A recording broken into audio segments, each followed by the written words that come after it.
Good morning, students. Welcome to the virtual class of Gyan Niketan Girls School. This topic is for class 8 History, the countryside under the company's rule.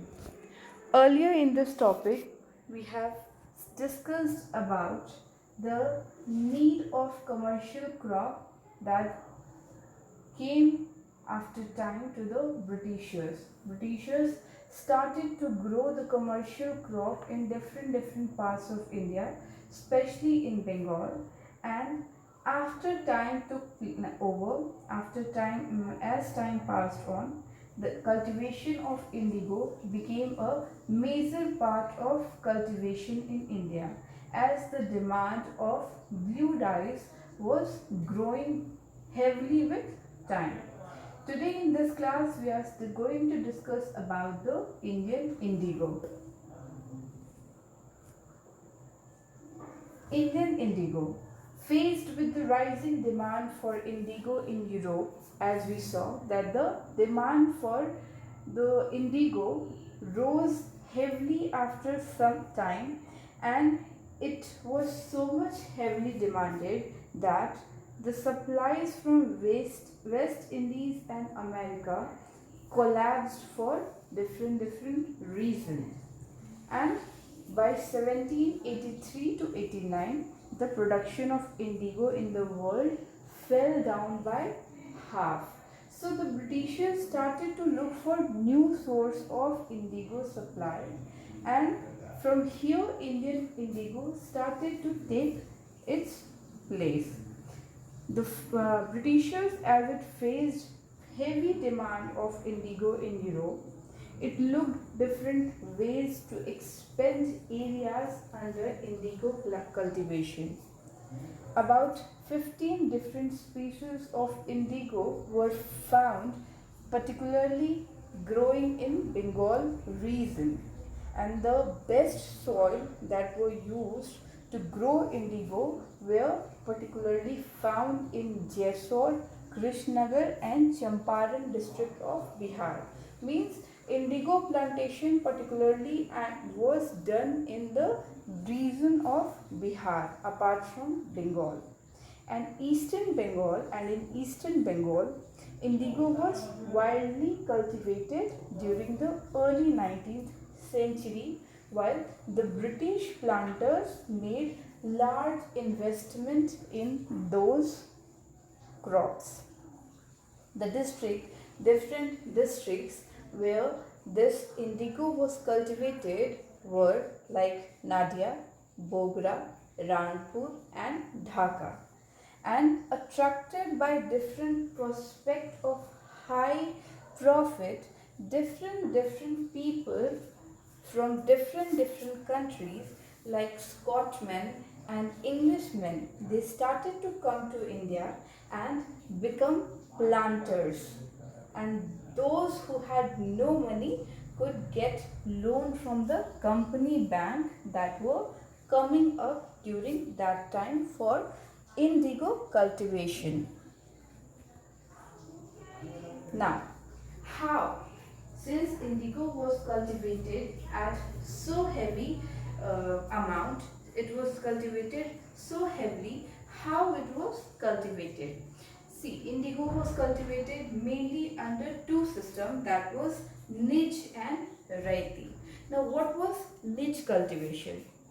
In niche system of cultivation, the planters produced indigo in lands. The planters, they produced indigo on lands that was directly controlled by those planters who controlled the land. He bought the land and rented it from different zamindars and produced indigo by indirectly employing or hiring labor or worker to work on their land and produce indigo. And this indigo was cultivated only on fertile land. Barren land, after cultivation of indigo, after one or two cultivation of indigo, the land became barren and it was useless for the farmers. Therefore, the planters found it difficult to expand the areas under niche cultivation. Because the planters, one reason was the land became barren. Other reason was the planters required large tracts of land to cultivate indigo. As I said, because as indigo was cultivated in particular land, after some time that land became barren and the cultivator have to move to the different part of land. So the cultivators needed a large tract of land to cultivate indigo. Now, from where could they produce large area? This is why, and therefore, attempted the lease of the land around the indigo factory. Whatever land was there around the indigo factory, it was leased by the company.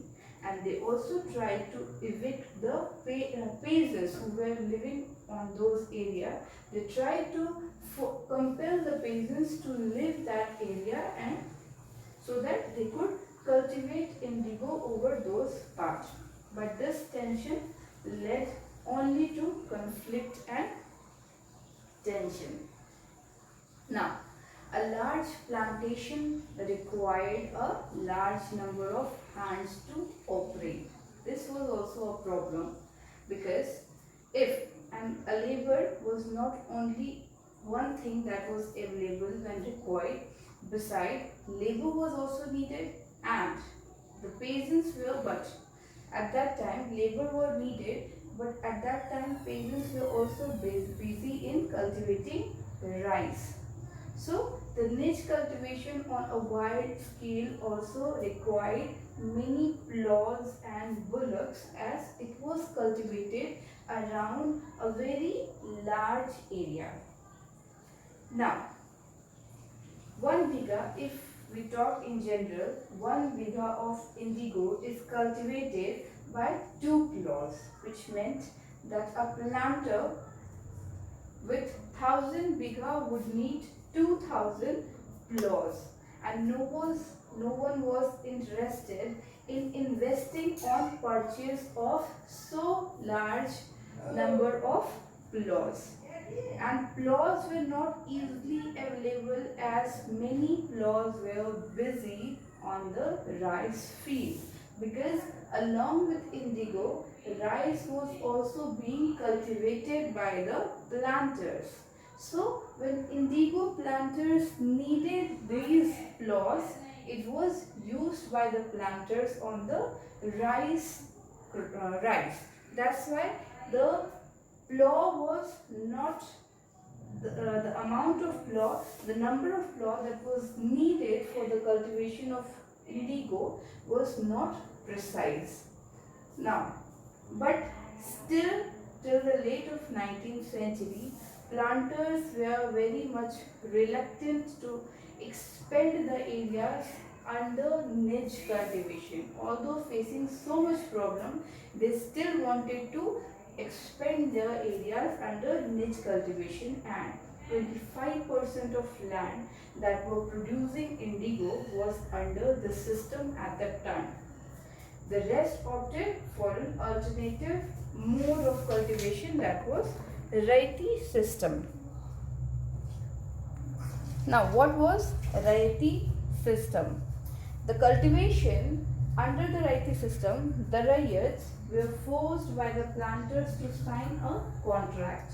Now, that was an agreement, or we can call that as satta. Sometimes the village headman was forced to sign this contract on behalf of the ryot. Okay?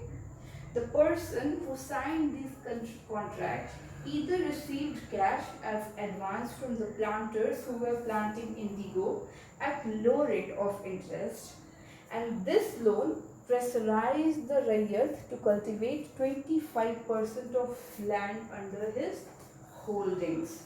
Okay?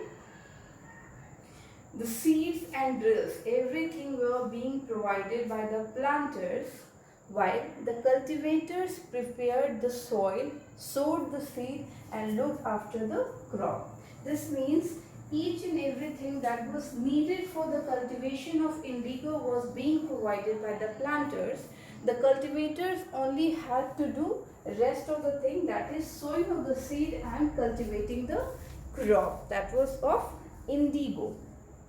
After the crop was delivered to the planters, a new loan was given to restart the cycle that we have seen earlier. Means giving loan to the cultivator, they will cultivate the indigo and particular in their land, and they will give that indigo to the planter, and this cycle continued all over again. The peasants who in the beginning were tempted by the loan found it very harsh, and the price they received for indigo was very low. So the cycle, as we can see, the cycle never stopped. And there was also another reasons too. The planters insisted that indigo be produced on the best of the soils. On these soil, the peasants cultivated rice. As I said, the indigo was only cultivated on the fertile land, and after some time that land became barren due to the root of indigo was very deep inside the soil, which made the soil unfertile, and that land became useless. So on these, the indigo plant that had deep root which exhausted the soil rapidly, and even after the harvest of indigo, the soil was unfit to cultivate anything, not even indigo or any other crops, neither cash crop nor food crops. So this was the means we can say demerit of these two systems that were seen by the cultivators who were planting indigo in the land. So for today we are stopping here. I hope you understood the topic. If there is any doubt, please do ask.